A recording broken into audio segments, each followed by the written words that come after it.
Welcome back to another technical video. Today, I'll be going through your question, answering it, and hopefully finding that solution that you need.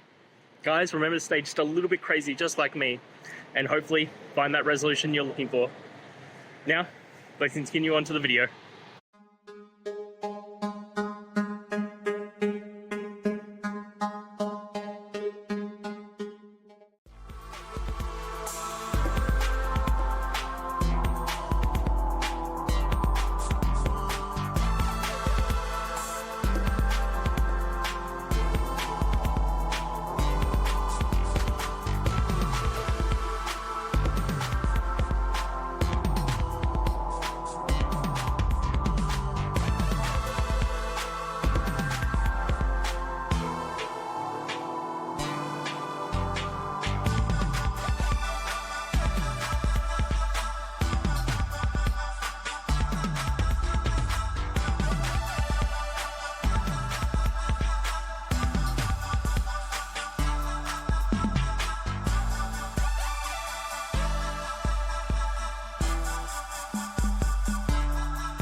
And that's it, guys. I hope this video helped answer your question and you found that answer that you're looking for.